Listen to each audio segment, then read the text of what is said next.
અહીંયા બેઠો બેઠો બધું એ જોતો હતો કે મારી જેટલા કેટલા છે અહીંયા મારી ઉંમર 25 વર્ષની છે એટલે હું આમ ગણતો હતો કે ભાઈ અહીંથી આમ નજર નાખો તો કેટલા દેખાય છે કે આ ભાઈ દેખાણા પછી વચ્ચે એક બે અહીંયા હમણાં બેઠા હતા એક ઓલા ભાઈ છે કે ભાઈ ચલો ઠીક છે 30-35 વર્ષના જુવાનિયા એટલે આમ પાછળની બાજુ બીજા બે ચાર ગોઠવાઈ ગયા છે કે જેની હાથમાં મોબાઈલ છે બરોબર એટલે આપણે ગમે એટલા કહેવાનો મતલબ ગમે એટલા બરણા પાડશું આપણે કેટલા હવે 5-10 વર્ષ છીએ છોકરાઓ તો કોઈ લઈને આપણે આવતા નથી કેમ એટલે સૌથી પહેલા આપણે જ્યારે ચાલુ કરીએ ને ત્યારે હું મારો પરિચય પહેલા તમને આપી દઉં મારું નામ પાર્થ છે જેમ સાહેબે એમ કીધું આજથી 2 વર્ષ પહેલા મેં આ કંપની સાથે નોકરી સ્ટાર્ટ કરી હું બધા અલગ અલગ જગ્યાએ પોસ્ટેડ હતો જે આપણું સાઉથ ઇન્ડિયા જે છે કર્ણાટકા તમિલનાડુ ત્યાં હું ફરેલું આંધ્રપ્રદેશ ફરેલો છું ઉપર યુપી ફરેલો બિહાર વેસ્ટ બેંગોલ આ બધા સ્ટેટ મેં જોયેલા છે બધામાં તમે જાઓ ને એટલે શીખીએ તો એક જ વસ્તુ છે કે ખેડૂતને શું સાંભળવાનું બધાનું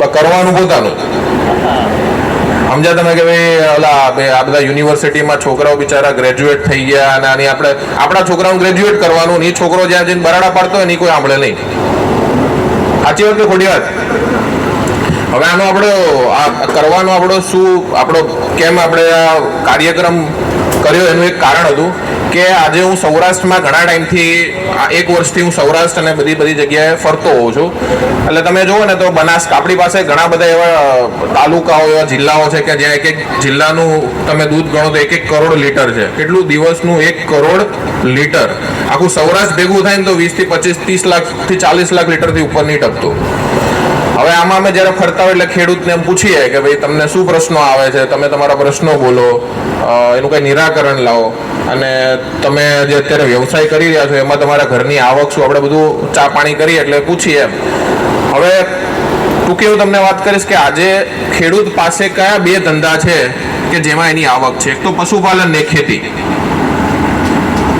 6 મહિના કરીએ તમને એમાં કઈ ગેરંટી ખરી કે આવવાનું જ છે કે નહીં આવવાનું કદાચ બહુ તમે સારા ખેડૂત હોય ભરતભાઈની વાત માનતા હોય તો તમારે ડેફિનેટલી આવવાનું છે પણ જે લોકો પોતાના મન ધારે કર્યું વરસાદ આધારિત ખેતી કરે છે એને 6 મહિને એ ગેરંટી નથી કે મારે આ ખેતર છે મેં બટાકું વાવ્યું છે કે ભાઈ મેં કપાસ વાવ્યો છે તો કેટલું ઉગશે સાચી વાત કે ખોટી વાત પશુપાલનમાં આજે તમે ખવડાવ્યું એટલે સાંજે દૂધ નીકળી જાય અને સાંજે ખવડાવ્યું એટલે સવારે દૂધ નીકળી જાય એને તમે કઈ સિટીમાં આપો તો 1 દિવસે રૂપિયો છૂટી જાય અને ડેરીમાં આપો તો 15 દિવસે કે 20 દિવસે રૂપિયો છૂટી જાય બરોબર દાણ લેવા જાવ તો દાણના પૈસા ક્યારે કાપે તમારા આજે સર્વોત્તમ આપણી કોઓપરેટિવ છે તો એ પૈસા ક્યારે કાપે તમારા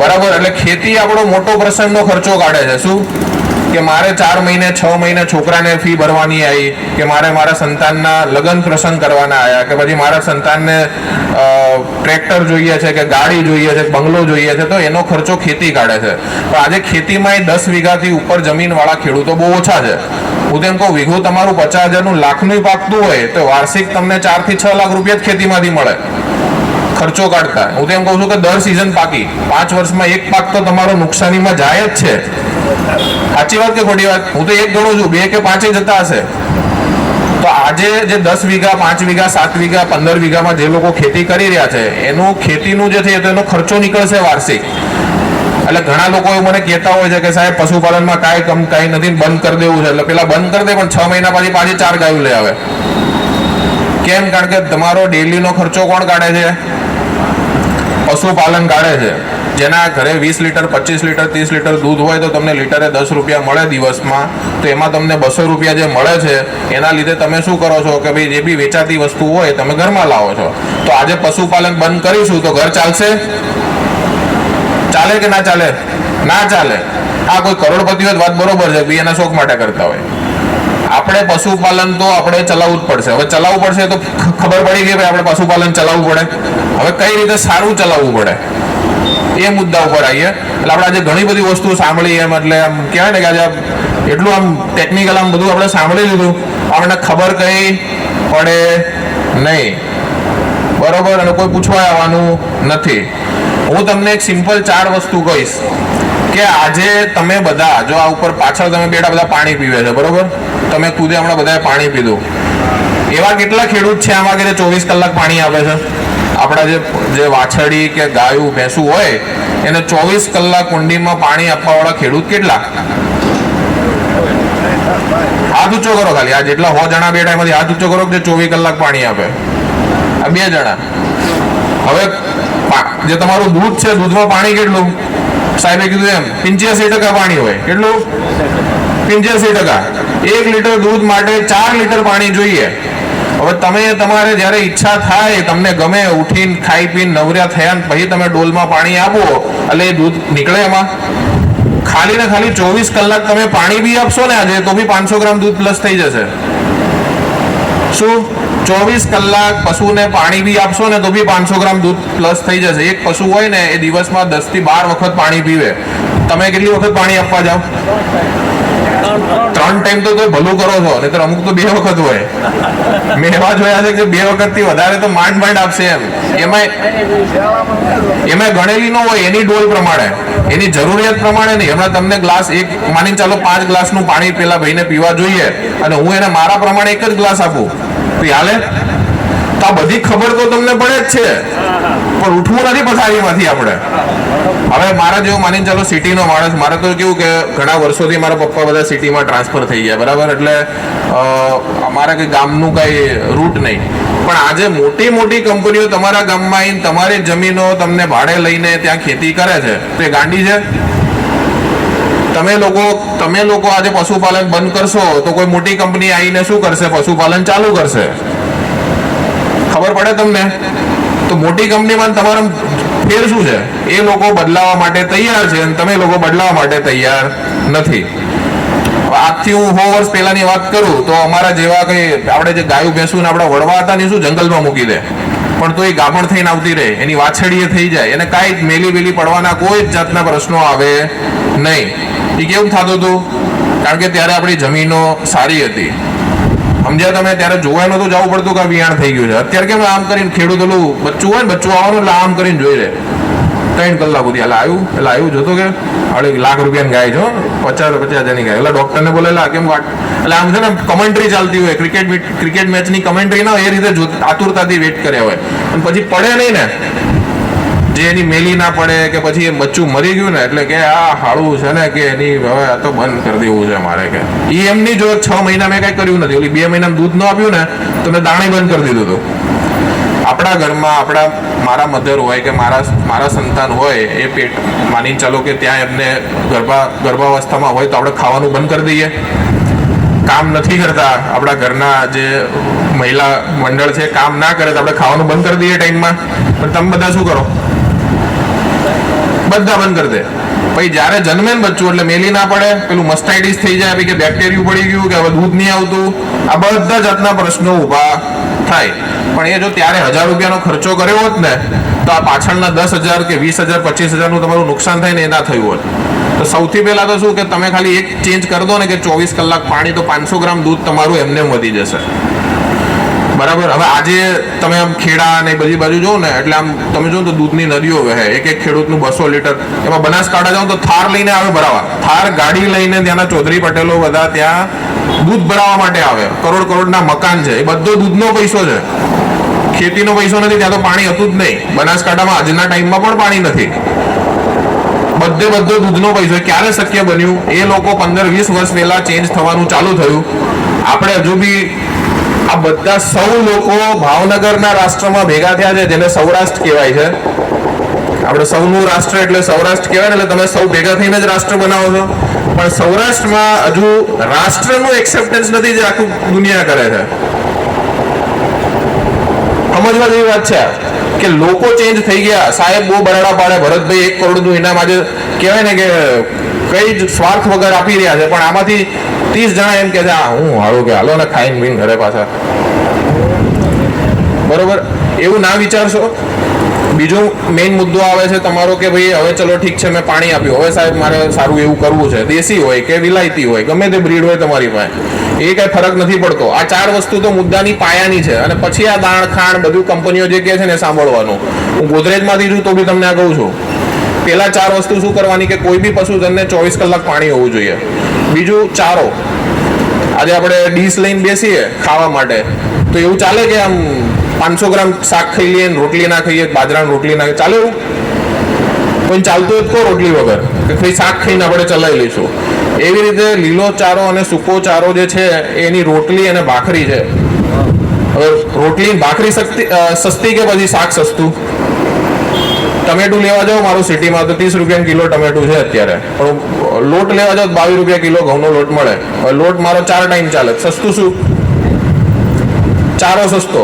પણ આપણે શું કરીએ, સવારે લીલું કાં તો હૂકું અને રાત્રે લીલું કાં તો હૂકું, અને એથી જેટલું ખાયું જેટલા પૂળા મળે એટલા નાખવાના, પણ ઓલા બકાડિયા ભરી ભરીને દાણ ઠૂકવાના જે 30 રૂપિયા કિલોનું છે. દૂધ તો તોય આપે નહીં. તમારે એ સમજવું પડશે કે લીલા ચારા અને સૂકા ચારાનું મહત્વ પશુપાલનમાં બહુ જ વધારે છે. આજે એક ગાય હોય ને, એક ગાયનું વજન 400 કિલો હોય ને, તો એના 3% એટલે 12 કિલો એને માવો ખાવો પડે. એના માટે એને 20 કિલો લીલું આખા દિવસમાં, અને એને 5 થી 6 કિલો થી 7 કિલો એને સૂકવું જોઈએ. સમજ્યા તમે? એટલે ટંકનું 12 થી 13 કિલો લીલું, 3 કિલો સૂકું, અને બંને ટાઈમ નાખવાનું. જે સૂકું હોય ને ફેટ આપે, લીલું હોય એને પાણીની જરૂરિયાત અને SNF આપે. એટલે તમારું દૂધ છે ને ડેરીમાં રિજેક્ટ ના થાય. ડેરીવાળા ની તો ના લે, ખરાબ ક્વોલિટીનું દૂધ હોય ને તો ડેરીવાળા ના પાડી દેશે કે ભાઈ અમારે નહીં જોઈતું. તો લીલું સૂકું આપણી પ્રમાણે નહીં, એની જરૂરિયાત પ્રમાણે આપવાનું. ગાય ભેંસને બી શાક રોટલીમાંનું જે રોટલી છે ને એને 2 ટાઈમ જોઈએ છે, 1 ટાઈમ નહીં. પહેલા તો એક ચેન્જ લઈ દેવાનો કે લીલું સૂકું બંને ટાઈમ. લીલું કેટલું? 12 કિલો સવારે, સાંજે 12 કિલો, અને સવારે 3 થી 4 કિલો, સાંજે 3 થી 4 કિલો. આ ફરજિયાત કરી દેજો. જ્યાં પાણી છે એ લોકો તો કરી જ દેજો. આ બીજો ચેન્જ કરશો ને એટલે બીજું 300-400 ગ્રામ દૂધ વધી જશે. કોઈ દાણ વાપર્યા વગર આપણે લીટર દૂધ વધારી શકીએ? શું? કોઈ દાણ નહીં વાપરવાનું. એના પહેલા જ તમે લીટર દૂધ વધારી શકશો. ત્રીજો મેઇન ચેન્જ શું કરવાનું કે આજે ઘણા બધા વડવા હોય ને, બધા આમ વાત કરતા હોય કે ભાઈ અમારે છોકરાને છે ને IAS બનાવો છે અને IPS બનાવો છે, કે ભાઈ કોઈક સારો અફસર બનાવો છે, અહીંથી ટીચર બનવો જોઈએ. તો એના માટે ખર્ચો તો કરવો પડે. એના ભણતર પાછળ ખર્ચો કરવો પડે કે ના કરવો પડે? કોઈક એવા હોય એમ હોશિયાર કે ભાઈ જે વિના ખર્ચે, પણ 99% તો કોઈના એવા હોતા નથી ને અહીંયા બેઠા હોત. બરોબર? હવે એ ખર્ચો આપણા પશુપાલનમાં શું છે કે જ્યારે આપણે એને ડોઝ મુકાઈએ છે ને, જે સિમેન્ટનો ડોઝ, એ તમારી પાસે ગીરને જો આગળ લઈ જવું હોય તો ગીરનો પ્યોર બ્રીડનો મુકાવો. જે ડોઝ મુકાવો ને એનાથી એની જાતિ સુધારણા કહેવાય. આજે બ્રીડ ઇમ્પ્રુવમેન્ટ પ્રોગ્રામ ચાલુ થયા છે, ઇંગ્લિશમાં કહીએ તો એને કહેવાય જાતિ સુધારણા. કે તમારી 5 લીટરની ગાય કઈ રીતે 10 લીટર આપશે, કે 10 લીટરની ગાય કઈ રીતે 20 લીટર આપશે. કારણ કે તમારો ખાવાનો ખર્ચો ફિક્સ જ છે. એક ગાય દિવસનું 400-500 રૂપિયાનું ખાશે જ. તમે એને એ પેલી 5 લીટર દૂધ આપતી હોય 10 લીટર આપતી હોય, તો એ 500નું ખાઈને 20 લીટર આપે તો વધારે નફો થાય કે ભાઈ 10 લીટર આપે તો નફો થાય? એને જાતિ સુધારણા કહેવાય. તો પહેલા આપણે છે ને જાતિ ઉપર કામ કરવાનું, કે જે સારો ડોઝ હોય ને એ ખબર ના પડતી હોય તો તમારા છોકરાને પશુપાલનમાં લાવો. તમને નથી પડતી, માનીને ચાલો આપણા વડલા બેઠા છે, આપણે એમને કદાચ ખબર નથી પડતી, તો આ જે જુવાનિયા છે જે 12-15 હજાર રૂપિયાની નોકરી માટે દોડી રહ્યા છે, બરાબર, એ કઈ કશું ઉખાડી નથી લેવાના 12,000 રૂપિયામાં. એના કરતા પશુપાલન 50,000 રૂપિયા આવશે. તો એને બેસાડો કે 2 કલાક બેસ, મારા પાસે 10 ગાય ભેંસ છે, તું કે મારે કે કયો ડોઝ મુકાવાનો. આજે અમે સિટીમાં નહીં એટલા બરાડા પાડે તેનું કાંઈક તો મહત્વ હશે ને. તમે એટલું વિચારો કે દૂધ ક્યાં જાય તમારું? અમે જ ખાઈએ છીએ. અલ્ટિમેટલી શું થાય કે ભાઈ તમે તમારું કાઢીને પછી ક્યાંક મુકાવો, પછી સિટીવાળા ખાય, સિટીવાળા પૈસા આપે, પછી તમને પાછા પૈસા ડેરી આપે. તો સિટીવાળાને ક્વોલિટી મિલ્ક નહીં મળે તો એ શું કરશે? પૈસાવાળા છે લોકો, ખુદના ફાર્મ ચાલુ કરી દેશે. જો સાહેબે 25 ગાયોમાં ચાલુ જ છે વાર્ષિક, તો નુકસાની કોની? જોરથી બોલો, કોની નુકસાની? હજી જોરથી બોલવાનું. નુકસાની જોરથી બોલવી પડે. તમારી નુકસાની. વસ્તુ એ છે કે ગમે તે કંપનીનું એવું નહીં કે ખાલી ગોદરેજનું દાણ. તમને એમ લાગતું હોય કે ભાઈ સારી કોઈ બીજી કંપની છે કે જે આ રીતનું રિઝલ્ટ પ્રોમિસ કરી શકે છે, તો એ કંપનીનું દાણ ખવડાવો. પણ હું ગોદરેજમાંથી છું એટલે મને ખબર જ છે કે મેં 5 કંપનીઓના દાણના ટેસ્ટ કરી લીધા હોય, પણ આજે સાહેબે જેમ કીધું પારસીની કંપની છે. જ્યારે અમારા કંપનીના માલિક છે, જ્યારે હું કંપનીમાં જોઈન થયો ત્યારે અમારું એક ગેટ ટુગેધર મિટિંગ જેવું થાય. ત્યારે કીધું કે મારે પૈસા કમાવા માટે મારી પાસે બીજી 50 કંપની છે, આ મારી પૈસા કમાવા માટેની કંપની નથી. આમાં હું 2% 1% એટલા માટે રાખું છું કે તમને તમારી સેલરી મળે. પણ આ મેં ખાલી ને ખાલી ખેડૂત મિત્રોની સેવા માટે આ કંપની બનાવી. આ આપણા માલિકના શબ્દો હતા ને ત્યારે 130 વર્ષ જૂની આ કંપની છે. અને એક બી મને નહીં લાગતું કે કોઈ એવો કેસ પાસ્ટમાં બન્યો કે જે ગોદરેજના અગેન્સ્ટમાં હોય. તો એ તમે થોડો ભરોસો રાખી શકશો. તો 3 વસ્તુ આપણે કહી કે એક તો પાણી, બીજું ઘાસચારો, અને ત્રીજું શું? ડોઝ. આ કરશો ને એટલે 1 લીટર દૂધ ટંકનું, શું? જોરથી મારા જોડે બોલો, 1 લીટર દૂધ ટંકનું પ્લસ થઈ જશે. આમાં કોઈ ખર્ચો લાગ્યો? કોઈને કઈ ખર્ચો લાગ્યો? શું લાગ્યું? ખાલી મગજને બદલવાનું કે ભાઈ હવે સુધરો. બરાબર. આજે બહુ દૂધ કપાઈ ગયા સૌરાષ્ટ્રમાં. સૌરાષ્ટ્રનું કાચું દૂધ કપાઈ ગયું. તમારી ગીર લોકો બહાર જઈને વેચે છે લાખ રૂપિયામાં. અહીંથી 15,000ની વાછડી લઈ જાય છે. પુણેમાં ભાવ પૂછજો, 1.5 લાખ રૂપિયાની ગાય મળે. તમે આલા બધા ગુજરાતી અને બીજાને નફો કમાવા દો છો. સમજ્યા? આ ધંધો પણ છે. એટલે એવું ના સમજતા કે ભાઈ ગીરમાં પૈસા નથી, દૂધ નહીં આપતું. તો ગીરમાં જો સારું તમે બ્રીડ લાઈન ઉપર કામ કરો ને તો એક ગાયના 2 લાખ રૂપિયા બી મળશે. પણ એ 2 લાખ રૂપિયા આપવા વાળો માણસ જોશે શું ખવડાવ્યું છે, કે કપાસ ખોળ ખવડાવીને પતરફાડ નાખી છે ભાઈ, આખું આમ વ્યવસ્થિત એને ભાઈ ઉછેરણા કર્યું છે તમે. મને કપાસ ખોળથી કોઈ વિરોધ નથી. જો ચોખ્ખામાં ચોખ્ખો તમને ખોળ મળતો હોય આજે ક્યાંય બી, તો તમે એને ખવડાવો. એક સર્ટેન માત્રામાં ખવડાવો, વધારે ના ખવડાવશો. ચોખ્ખો મળતો હોય તો. પણ 99% એટલે 99% કપાસમાં મેં એવું જોયું છે. મારું એવું કોઈ કંપનીનું નામ નથી લેતો, પણ જનરલી ભેળસેળ હોય છે. એ ભેળસેળનું કારણ શું છે ખબર? શું છે? આપણે પૈસા નહીં આપવા. ચોખ્ખો લેવા જશો તો 2,000-2,200 નો પડશે. ભાઈ ગુણીઓ કે આટલી મોંઘી ગયા ના પોસાય કે. એટલે ઓલો શું કરે? 50% મિશ્રણ કરીને આપે. પછી તમે કહો કે આમાં આવું મિશ્રણ કરીને આપે છે. આપણે જયારે આમ કરતા હોઈએ ને ત્યારે 3 આંગળી આપણી સામે હોય. એટલું યાદ રાખવાનું. સુધારવાનું પહેલા આપણે છે ને ભાઈ દુનિયાને સુધારીશું. કારણ કે દુનિયાને સુધારવામાં વધારે વાર લાગે. આપણે સુધારવામાં જલ્દી થઈ જઈએ. થોડું કટાક્ષ લાગશે તમને આ વસ્તુ, પણ આ બધી બહુ રિયાલિટી છે કે ખેડૂત એટલા માટે જ હેરાન થાય છે કે એમને એમની વૃત્તિથી જ કામ કરવું છે. જે લોકો આજે ભણીને રિસર્ચ કરી રહ્યા છે કે ખર્ચો કરી રહ્યા છે, એ લોકોનું સમજવું હજુ એટલું સમજણ નથી. જે લોકો સમજે છે ને એ અહીંયા આવીને બેઠા છે ને તમને સમજાવે છે. બરાબર. એમણે બહુ સારું કામ કર્યું છે. ભરતભાઈ આપણે ભરત પરસાણા સાહેબ જે તમને એમને કીધું, એમને ખેતી બાબતે બહુ સારું કામ કર્યું. એ બી સમજ્યા ત્યારે તમને સમજાઈ શકે છે. તો આ 3 વસ્તુ. હવે હું એક ઓફ ટોપિકની વાત કરીશ કે આપણે બચાવવો છે તો શું કરવું પડશે. ખાસ કરીને જે યંગ ક્લાસ છે ને, કોઈ બી તમારા છોકરા હોય એને યાર પશુપાલનમાં રાખો. તમે એમ ના વિચારશો કે 12-15 હજારની નોકરી સિટીમાં કરી લેશે. મેન તો આપણે શું અત્યારે પ્રોબ્લેમ છે કે પશુપાલન જેવું નામ સાંભળે ને એટલે લગ્ન ના થાય. પણ એમ નહીં, તમે જ એક દીકરીના બાપ છો અને તમે જ એક છોકરાના બાપ છો, તેમ કેમ લગ્ન ના થાય? એટલે દીકરીનો બાપ નહીં આપવા માંગતો હોય ને. મારું કેવું શું છે કે તમે જ બધા એક દીકરીના પણ ફાધર છો અને તમે જ બધા એક દીકરાના પણ ફાધર છો. પણ જયારે દીકરી હોય છે તો દીકરીને પૈકી નહીં આમાં નહીં, પણ દીકરાને જો સર એટલે હાઠું કરવું પડે. હામ હામે કે તમારે ખબર નહીં કહેતા એટલે હાઠું કે હામે કરી નાખો. પણ હામું કોઈ સોલ્યુશન નથી. એ ખાલી શોર્ટ ટર્મ સોલ્યુશન છે. આજે તમારું માનીને ચાલો 100 પશુ હોય, એક પશુ તમને 10 લીટરનું દૂધ આપતું હોય અને એક પશુથી તમે વાર્ષિક 20,000 રૂપિયા બી કમાતા હોય તો 2 લાખ રૂપિયા 2.5 લાખ રૂપિયા તો ખાલી તમને આરામથી મળે. ખાલી પશુપાલનથી કાંઈ કરવાનું નહીં. અને ગાય ભેંસ ચારો 2 ટાઈમ ધ્યાન રાખવાનું છે. સિટીમાં જાહે એને કોઈ પેટ્રોલના પૈસા નહીં આપે, એની પાસે સેલ્સ કરાવશે, રોજ માર્કેટમાં દોડાવશે ને ત્યારે 12,000 રૂપિયા આપશે.